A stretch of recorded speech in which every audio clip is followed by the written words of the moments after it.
कहा जाता है कि मन दुनिया की सबसे शक्तिशाली चीज है। अगर आप पूरे मन से किसी चीज को चाहें तो आप उसे जरूर हासिल कर लेंगे, ऐसा दुनिया के ज्यादातर महापुरुष कहते हैं। लेकिन अगर ये बात सच है तो जो हम अपने मन से चाहते हैं वो हमें हासिल क्यों नहीं होता? क्योंकि कोई भी व्यक्ति अपने लिए दुख तो नहीं चाहेगा, लेकिन फिर भी ज्यादातर लोग रहते तो दुखी ही हैं। भला दुनिया का ऐसा कौन सा व्यक्ति है जो अपने मन से यह चाहेगा कि मैं असफल रहूं, गरीब रहूं या फिर दुखी रहूं? सोचने की बात है। तो फिर यहाँ दो बातें निकल कर आती हैं। पहली, या तो वो महापुरुष गलत हैं जिन्होंने ये बात कही कि सच्चे मन से चाही हुई चीज हासिल हो जाती है, या फिर हम गलत हैं। दोस्तों, आज जो कहानी मैं आपको सुनाने जा रहा हूँ उससे आपको समझ आ जाएगा कि अपने मन से कोई भी काम कैसे करवाया जाता है, मन की शक्ति के द्वारा कोई भी चीज कैसे हासिल की जाती है और मन में किसी भी चीज के सही बीज कैसे बोए जाते हैं। और इसके साथ ही आप ये भी जानेंगे कि आकर्षण का नियम यानी लॉ ऑफ अट्रैक्शन कैसे काम करता है। एक बार की बात है, एक आदमी के जीवन में सिर्फ दुख ही दुख थे। वह जो काम करता हर काम में उसे असफलता ही हाथ लगती। वह घर में रहता तो घर में हर समय झंझट और क्लेश ही मचा रहता। वह किसी से मदद मांगता तो कोई भी उसकी मदद करने को तैयार नहीं होता। बस चारों तरफ से हताशा और निराशा ही उसके हाथ लग रही थी। उसे ऐसा लग रहा था जैसे चारों तरफ से दुखों का पहाड़ उस पर ही टूट पड़ा है। उसे समझ नहीं आ रहा था कि मैं इन दुखों से पार कैसे पाऊं। वह दिन रात बस यही सोचता रहता कि मैं अपने इन दुखों से छुटकारा कैसे पा सकता हूँ। इसी कारण से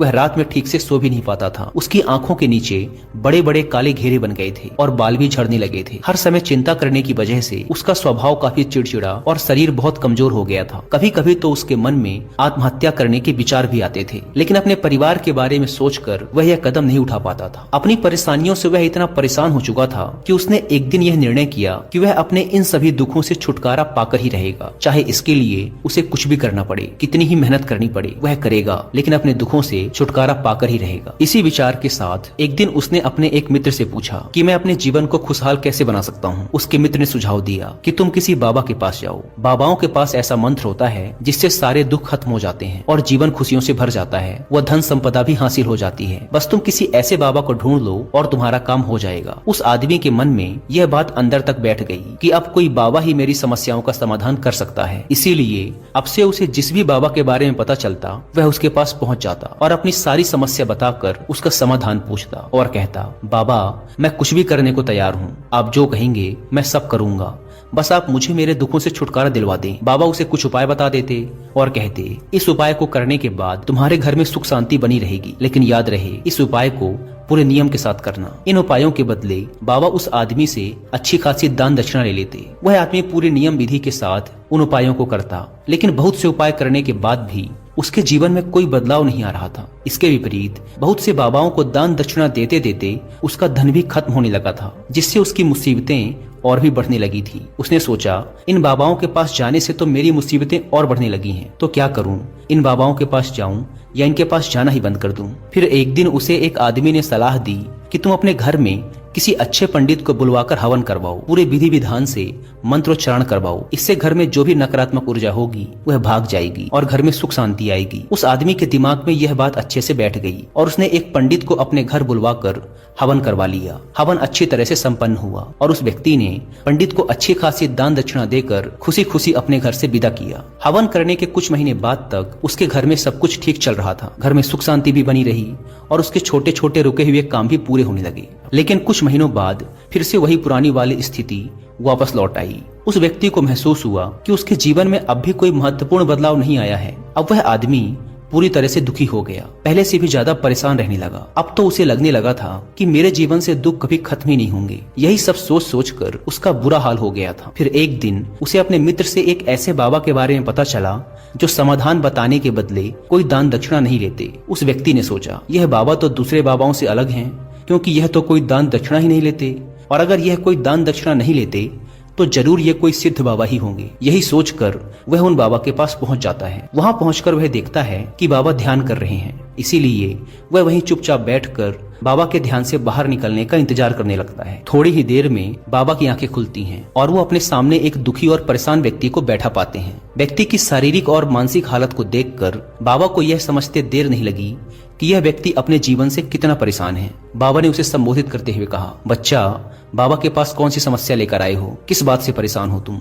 उस व्यक्ति ने कहा, बाबा मैं अपने जीवन के दुखों से बहुत ज्यादा परेशान हूँ। मैंने अपने दुखों को कम करने का बहुत प्रयास किया, हर वो काम किया जो किसी बाबा ने मुझसे करने को कहा, हर वो तरकीब अपनाई जो किसी व्यक्ति ने मुझसे कही, लेकिन मेरे जीवन के दुखों में कोई कमी नहीं आई। इसके विपरीत मेरे दुखों में और बढ़ोतरी हो गई। बाबा मुझे समझ नहीं आ रहा कि मैं क्या करूं। कभी कभी तो लगता है कि आत्महत्या कर लूं, लेकिन अपने परिवार के बारे में सोचकर यह कदम नहीं उठा पाता। बाबा मैंने आपके बारे में बहुत सुना है और बहुत उम्मीद के साथ आपके पास आया हूँ। कृपया मुझे कोई ऐसा तरीका बताएं जिससे मुझे अपने दुखों से छुटकारा मिल जाए। मैं अपने दुखों से छुटकारा पाने के लिए कुछ भी करने को तैयार हूँ। आप मुझे कोई भी रास्ता बताएं, चाहे वह रास्ता कितना भी कठिन क्यों न हो, मैं उसे पार करके रहूंगा। बाबा ने महसूस किया कि ये आदमी तो सच में बहुत परेशान है। बाबा ने उसकी बात सुनकर कहा कि बच्चा, दुखों को दूर करने के लिए मंत्र ऐसे ही नहीं मिल जाते, उन्हें पाने के लिए कुछ करना पड़ता है। क्या तुम कुछ कर सकते हो? बाबा के मुंह से ऐसी बात सुनकर पहले तो उस व्यक्ति को लगा कि ये बाबा भी अब मुझसे दान दक्षिणा ही मांगेंगे, लेकिन उसके पास और कोई रास्ता नहीं था। इसीलिए उसने कहा, बाबा आपको जितनी भी दान दक्षिणा चाहिए मैं देने के लिए तैयार हूँ, लेकिन आपका मंत्र सच्चा होना चाहिए, सफल होना चाहिए और मुझे उसका फल भी मिलना चाहिए। उसके बाद आप जितनी भी दान दक्षिणा मांगेंगे मैं सब दे दूंगा। बाबा ने मुस्कुराते हुए कहा, दान दक्षिणा तो बहुत छोटी सी चीज है, मैं तुमसे इतनी छोटी चीज नहीं मांगूंगा। इस पर वह आदमी थोड़ा सोच विचार करके बोला, बाबा मैं अंगारों पर भी चलने को तैयार हूँ, बस आप मुझे आज्ञा दीजिए। बाबा फिर मुस्कुराए और बोले, अंगारों पर चलने जैसे छोटे और तुच्छ काम भी मैं तुमसे नहीं करवाने वाला।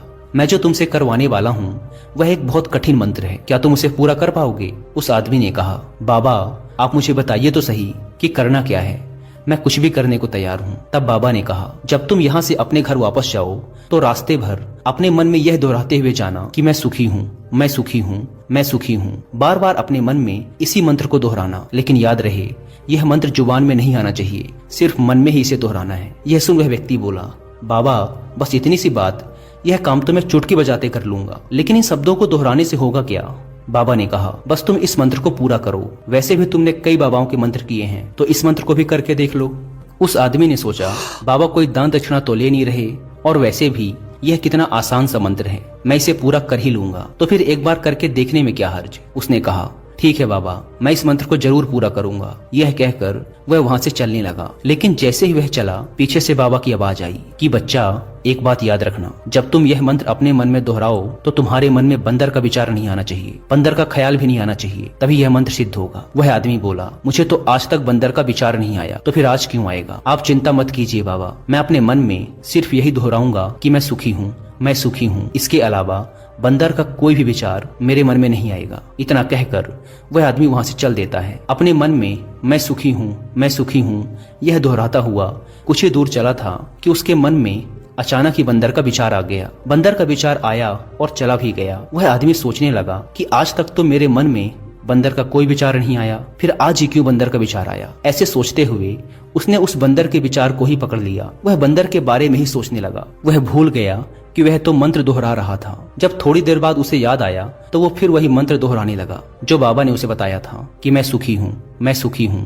लेकिन कुछ ही दूर चलने के बाद उसे रास्ते में अचानक एक बंदर दिखाई पड़ा और उसके मन में फिर से बंदर का विचार आ गया। वह इस बंदर के विचार को अपने मन से बाहर निकालने का प्रयास करने लगा। वह प्रयास करने लगा कि उसके मन में बंदर का कोई भी विचार न आए। वह अपने विचारों से ही लड़ने लगा और इसी उधेड़ बुन के साथ वह घर पहुंचा। घर पहुंचने के बाद उसने अपनी पत्नी से कहा, ए बंदरिया, मुझे खाने में बंदर परोस दो। और जब उसे एहसास हुआ कि उसने क्या बोल दिया है तो वह अपने बाल नोचने लगा, दीवार पर सर पटकने लगा कि आज तक मुझे बंदर का कोई विचार नहीं आया, लेकिन आज मुझे यह क्या हो गया है? हर जगह बंदर ही बंदर क्यों दिखाई पड़ रहे हैं? यह कैसी माया है? यही सब सोच सोच कर वह आदमी रात भर सो नहीं पाया। पूरी रात करवटें बदलता रहा और जैसे ही सुबह हुई वह सीधे उन बाबा के पास पहुंच गया और उनके चरणों में गिरकर बोला, बाबा, पता नहीं क्या चमत्कार हो रहा है, आज तक मुझे बंदर का कोई विचार नहीं आया, लेकिन कल से जब से आपने ये कहा कि मन में बंदर का विचार नहीं आना चाहिए, तब से मुझे हर जगह बंदर ही बंदर दिखाई दे रहे हैं। आदमी ने कहा, बाबा, मुझे तो आपके पीछे भी एक बंदर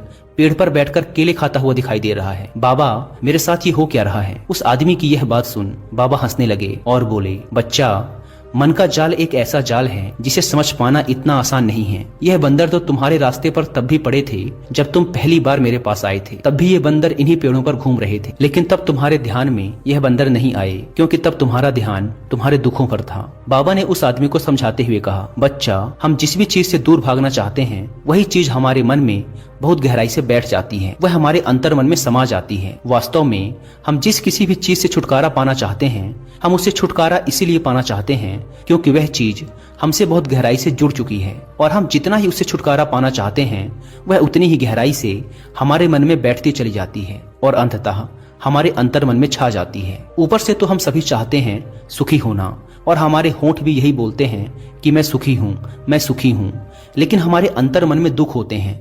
हमारे विचारों में, हमारे मन में हमें दुखी दिखाई देते हैं। हम अंदर से दुख के विचार ही पैदा कर रहे होते हैं। इसीलिए सिर्फ मुंह से यह बोलने से कि मैं सुखी हूँ, मैं सुखी हूँ, हम सुखी नहीं होने वाले जब तक इस मंत्र का हमारे अंतर मन में प्रवेश नहीं होता और हम अंदर से सुख के विचार पैदा नहीं करते। यह सुन आदमी ने पूछा, लेकिन बाबा, इस मंत्र का हमारे मन में प्रवेश कैसे होगा? ये कैसे हमारी अंतरात्मा में बैठेगा? बाबा ने कहा, बच्चा, अपने दुखों से लड़ना बंद कर दो। जब तक तुम अपने दुखों को दूर करने के बारे में सोचते रहोगे तब तक वह दुख तुमसे चिपके रहेंगे, तब तक वह दुख तुम्हारे अंतर मन में अपना राज्य जमाए बैठे रहेंगे। और जिस दिन से तुम उन दुखों के बारे में सोचना बंद कर दोगे उसी दिन से वह दुख तुम्हारी जिंदगी से गायब हो जाएंगे, क्योंकि किसी भी चीज से छुटकारा पाने के लिए हमें उस चीज के बारे में सोचना पड़ता है, और हम जितना ही उस चीज के बारे में सोचते हैं वह उतनी ही गहराई से हमारे मन में बैठती चली जाती है। हम ज्यादातर समय अपने दुखों के बारे में ही सोचते रहते हैं। हम यही मानते रहते हैं कि हमारे जीवन में दुख हैं और हमें इनसे छुटकारा पाना है। इसी तरह बार बार सोचते रहने की वजह से वो दुख हमारे अंतर मन में घर कर जाते हैं और हमें इसका पता भी नहीं चलता। इसीलिए अगर तुम अपने दुखों से छुटकारा पाना चाहते हो तो दुखों से छुटकारा पाने के बारे में सोचना छोड़ दो और तुम्हें तुम्हारे दुखों से छुटकारा मिल जाए। दोस्तों, आपने देखा होगा अक्सर लोग धूम्रपान छोड़ना चाहते हैं, शराब छोड़ना चाहते हैं या फिर किसी गंदी लत को छोड़ना चाहते हैं। वह सुबह अपने आप से वादा करते हैं कि आज मैं कोई गलत काम नहीं करूंगा, लेकिन शाम को जब वह इंसान लौटता है तो नशे में चूर होकर लौटता है। आखिर ऐसा क्यों होता है कि जो हम सोचते हैं उसे पूरा नहीं कर पाते?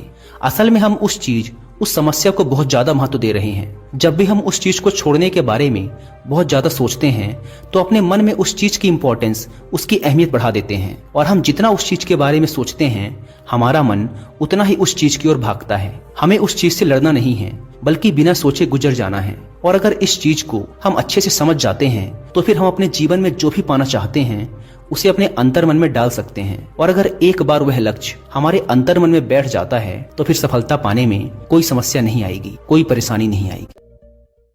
तभी बारिश होती थी, इसलिए गांव के लोगों को